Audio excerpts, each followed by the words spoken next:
Hey guys, welcome to my channel. My name is Kaylee Mousseau, and for those of you that don't know me, I have actually been writing dozens of my own songs for about 6 years now, and I'm finally starting to record them and put them out there, share them with you guys. And as you all know, or as most of you may know, every song has a story behind it.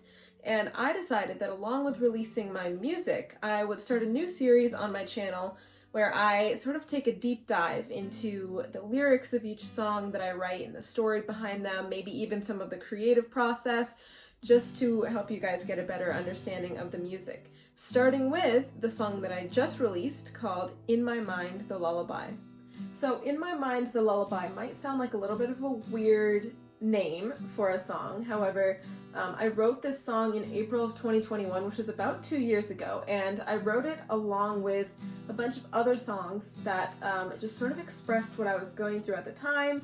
And this song is sort of like a dive into mentally where I was at, and it's meant to be sort of like a message to myself or a letter to myself. And you'll notice the song itself is very slow, soothing, calm, very chill. It's not a super exciting song, but it is sort of like a lullaby, hence the part of the title where it says the lullaby. And I was playing the guitar for this song, and honestly, because it's sort of like a letter to myself, let's take a look at the starting lyrics. So it starts out, it says, "One day I sat with a pen and some paper and I wrote a letter to myself.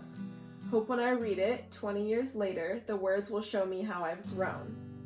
So basically, this didn't actually happen, but it is sort of painting a picture. And then the rest of the song is sort of what the letter actually says. Now, I've always used songwriting as honestly kind of a diary of sorts. It's sort of how I get my emotions out. So when I look back at old songs that I've written, I can kind of see where my headspace was at the time, what I was struggling with, and how I've changed or grown since then. So that's sort of what that first lyric is expressing. Now, the verse, it goes on to say, this is now what the letter is saying. It said, "You're not perfect, but nobody is, and roses have thorns, but those thorns, they have roses." Now, that lyric was actually inspired by a quote that I saw once, and I don't remember where it was from, but essentially, yeah, you're not perfect, and you might beat yourself up over it, but nobody's perfect, so don't worry about it. And also, people complain because roses have thorns, you know, they're these beautiful flowers, but they have these painful thorns.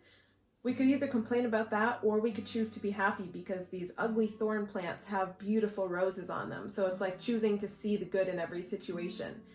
So that's sort of what that lyric is expressing.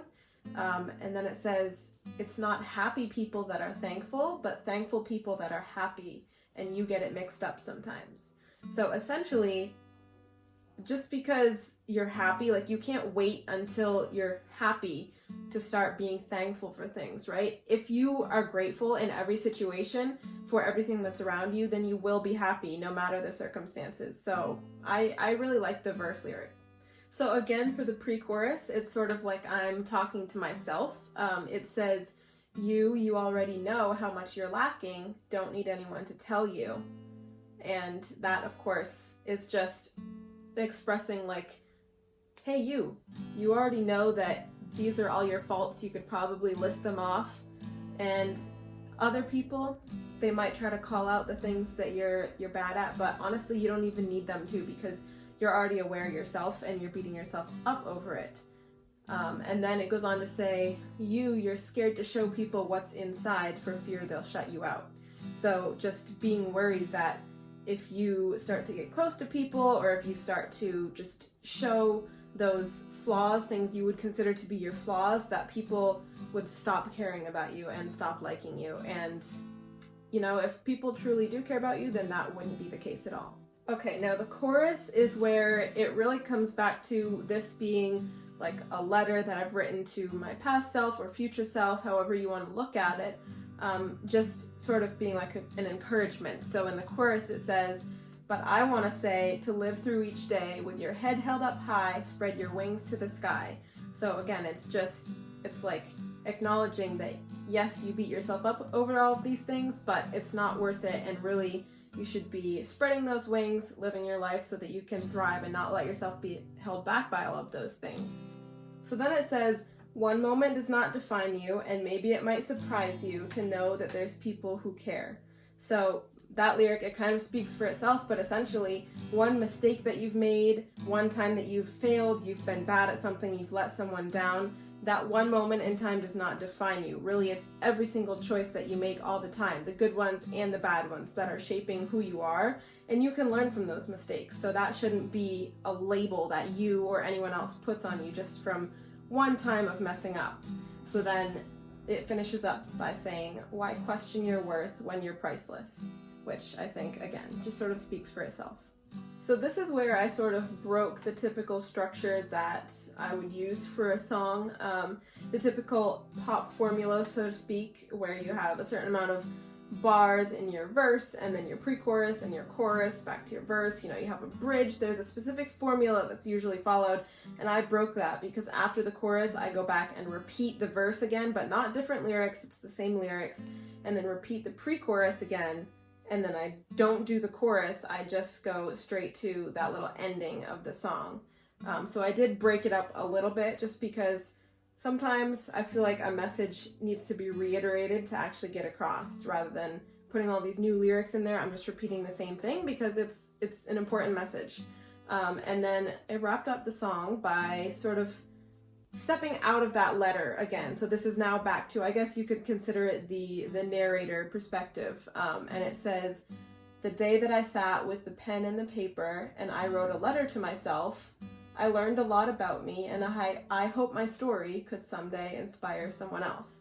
So again, that's sort of like the narrator perspective, and it's just saying that writing that letter to yourself of all of the things that you need to hear, or maybe that your younger self needed to hear, or you think your future self might need to hear, doing that can actually help you learn a lot about yourself if you take the time to reflect about the things that you see in yourself that you feel are flaws, the things you feel you could work on. So it's a really powerful exercise, and in doing that and recording it as a song, hopefully that could help somebody else to realize something about themselves so that they can learn and grow as well. So that concludes today's video. Thank you so much for watching, and I have so many more songs that I will be releasing very, very soon, and I'm super excited about it because it's only getting better from here. So please make sure to like the video, subscribe so that you can stay tuned for more songs, and I'll see you next time. Bye guys!